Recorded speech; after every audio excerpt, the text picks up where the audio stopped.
What the heck is up with self-sabotage? And how can you stop yourself from doing it? Hi, welcome to another episode of Business Mindset Mastery. I'm Heather Gray. I'm a mindset and performance coach for business owners, leaders, and entrepreneurs. You can always find me over at choosetohaveitall.com. And today we're going to be talking about getting out of our own damned way. When we say we want something and we set a goal, if it's in life or it's in business, we have a reason for it. We have a passion behind it and a desire to move from point A to point B. Now, sometimes life happens and it gets in the way, right? That you have this big goal for business. You have this plan to launch a product. You think you know your audience. You think you know what they want. You put it out there into the world only to find out that even though they said they wanted B, they really were hoping you were going to deliver D. That stuff happens. We fail to meet our goals sometimes with the best of intentions. But what happens when we say we want something, when we're crystal clear on the why, and still we are getting in our own way and we're self-sabotaging our success? We're the only reason why we're not meeting our goal.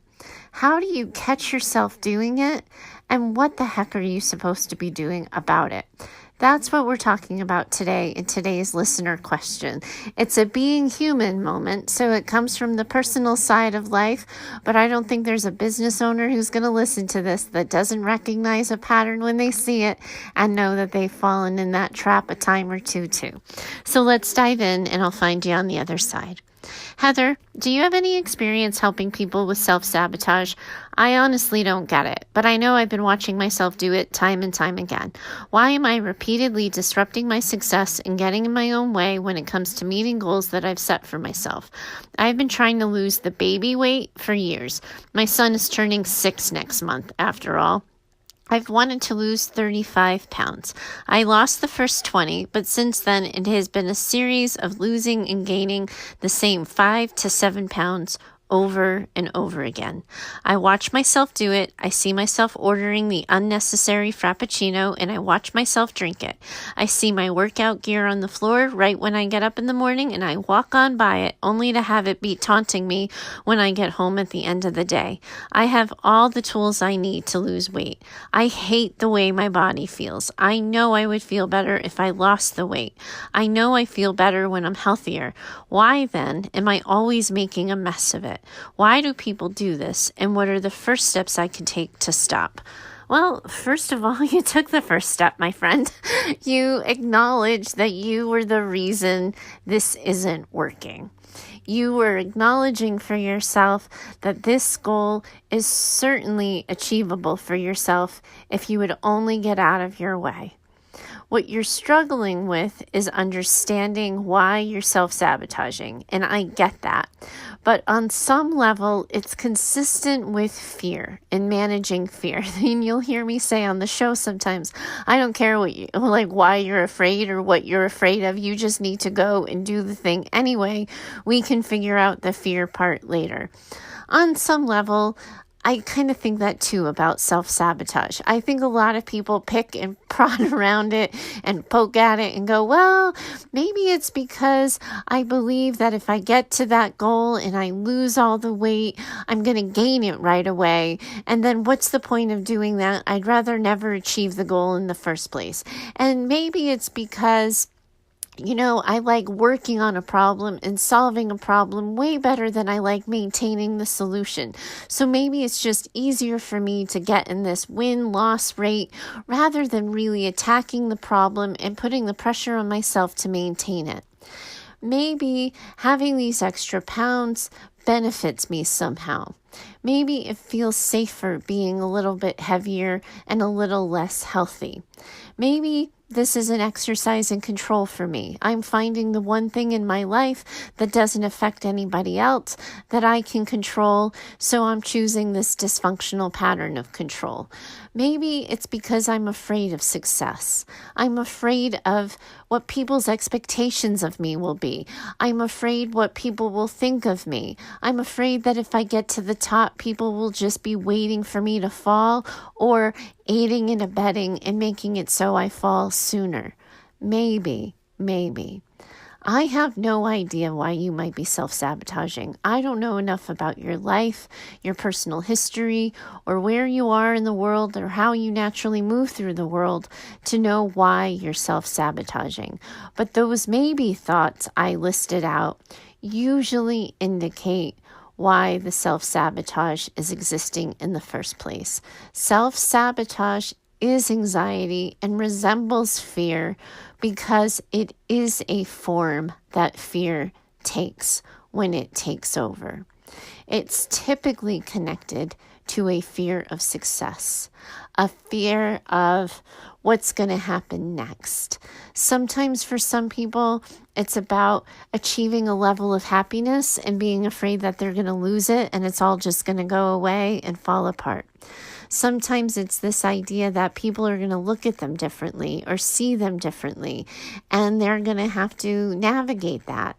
A lot of times when it comes to business, people are afraid of success because it's going to put them in a different sort of income level and put them in a level where they worry that their friends and family will see them differently, look at them differently, or maybe they feel like they have less in common. This idea that if they become more successful, they're going to leave people behind, and the fear of leaving people behind takes over and gets in the way. So because they don't know what's going to happen next, they stop it from happening in the first place.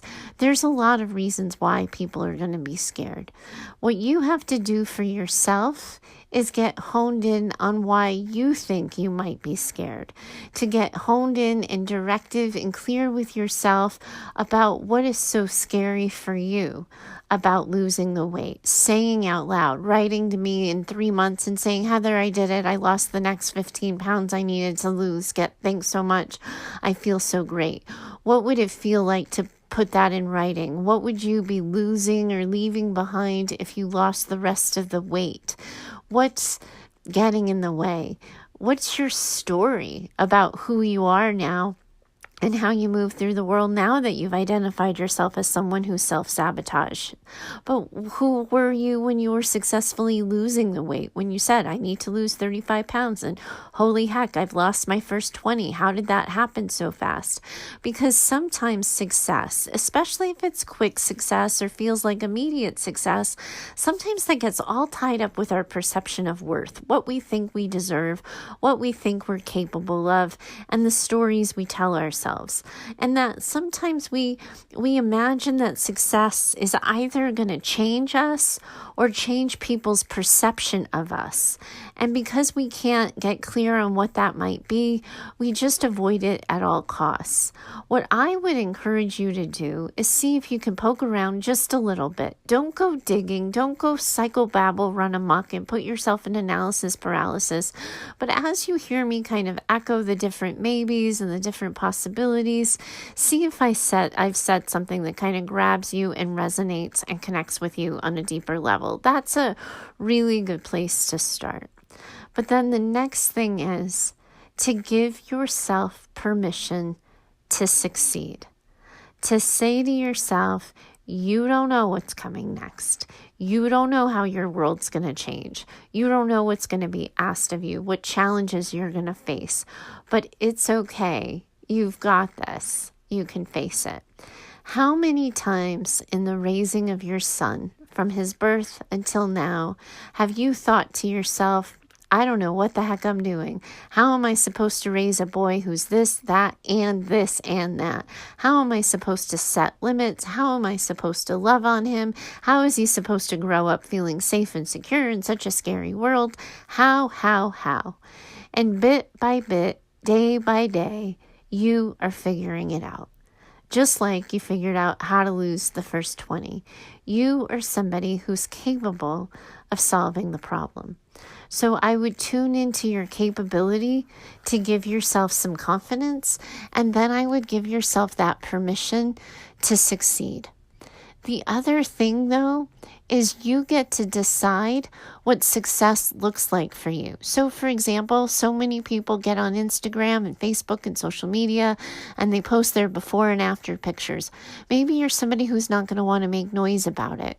Maybe you're somebody who is always going to make sure that, one day a week you're, I don't know, like staying really close and dialed in and measured to your weight loss strategy that you've implemented so far, be it diet and or exercise. Figuring out like, if I'm going to be successful, what do I need in place for that success to be comfortable? For some, it's simply going to be about getting used to it, about embracing the fact that going after what you want, doing the work required to get it, and then getting it is just going to feel uncomfortable until you get used to it. So you have to continually reinforce your exposure to having met the goal. The other thing that you might need to gut check in is you said you knew you needed to lose 35 pounds. This wasn't working for you. You don't feel healthy. But getting halfway there, getting to that 20-pound mark, that took you a good part of the journey. And if you're not feeling better yet, if you're not feeling like you're on your way to better, perhaps the self-sabotage is stopping you and pausing you because you're like, what if I lose the 35 pounds only to find out this wasn't the answer? I can't tell you how many times people stop in their tracks about their goals because they're really afraid that's not going to be the thing that lights them up. That's not going to be the thing that makes them happy. That's not going to be their answer. So giving yourself permission, doing that gut check, and then looking at the strategy, because sometimes what got you here isn't going to get you there. Starting off like, a weight loss journey, sometimes you could just hit it right out of the gate. Sometimes losing that first 5 to 10 pounds can be so easy because you're exercising more consistently, you're eating more mindfully and more healthily. I don't even think that's a word, cheapers. But you're in charge of it, and that can feel so good, and that can sort of power you and fuel you going forward. But then it starts to die out and your enthusiasm starts to die out and it becomes a bit of a chore. So if you need to feel invigorated again and re-inspired, maybe you look at what you're doing to lose weight and you say, what's not working? What is starting to feel burdensome? And how can I make it feel light? If I need to exercise more regularly, if I do need to change my diet, how can I do that? And how should I do that in such a way that's more sort of complementary to who I am and how I move through the world, to set yourself up for success, especially in the weight loss journey. I can't tell you how many people instill these rules, systems, and structures that I'm convinced are designed to make you nothing but miserable. And business owners do the same thing. They're told that they have to create consistent content, so they drive themselves mad, making sure that they post absolutely everywhere at the same time every day, offering value, posting consistent, engaging content, doing all of the things. And sometimes when you create those systems and you create those rules for yourself, you have made something so entirely miserable, you just want to run away from it. But if you can restructure it and look at it differently and see if you did have to do it, how could you do it in such a way that brings you more pleasure, you might get closer to your answer. Now, the next one is psychobabble run amok and totally woo and not really where I go. But it is common in fears of success and patterns of self-sabotage. So I do feel like I need to go there. But there's something about always solving a problem that feels good for people. It feels like you're doing something. It feels like control. It feels like you're in the driver's seat. But sometimes there's also something about always having a problem that feels safe. So what about not losing the weight is working for you? Where are you not being challenged? Where are you sort of under that security blanket, firmly planted in your safety zone? What about not making goals kind of feels good? What does it mean to not live up to your expectations? Sometimes we find the answers to why we're not doing things when we ask ourselves that question. But sometimes, guys, you're not going to find the why. You're going to have no idea what the heck you're not doing, why you're not doing it, or even what you should be doing instead. Sometimes the why doesn't matter. Sometimes it's just simply doing what the letter writer here says. I know what I need to do. I have the tools. You just need to do them. If you can't figure out why that particular set of tools isn't working, isn't right for you, isn't keeping you motivated and inspired, I wouldn't be questioning it too much. Instead, I would just kind of get down to brass tacks and freaking do it. Get to work. And then if you do in your sort of self-reflection and in your analysis, figure out what it is that's scaring you, what it is that you're avoiding, that you're looking away from, that you're sabotaging. I think then you can say, if I can turn this into something manageable, what would I need to do? How would I need to fix this? I think if you recognize and can get to the root of the fear, you can set yourself up for success by solving it. But sometimes you're just going to have no clue. It's almost like this biological impulse to wreck things sometimes that takes over people. So if you're doing self-reflection and it's not working, just go to your tools and do the thing you need to do. Because otherwise, you're just going to stay stuck and dormant, and you're going to beat yourself up, and you're going to feel less than, and then you're going to be creating a further self-fulfilling prophecy. You're going to continue to be the person who said they were going to X and then never does Y. So I want you to just get clear with self-awareness, and then I want you to get to work. I hope that I've given you some insight here and some understanding for what might be getting in your way. I hope you feel empowered to make some changes to this dysfunctional pattern you have for yourself so that you can start feeling confident and accomplished. It's so clear that you're capable of making and meeting your own goals.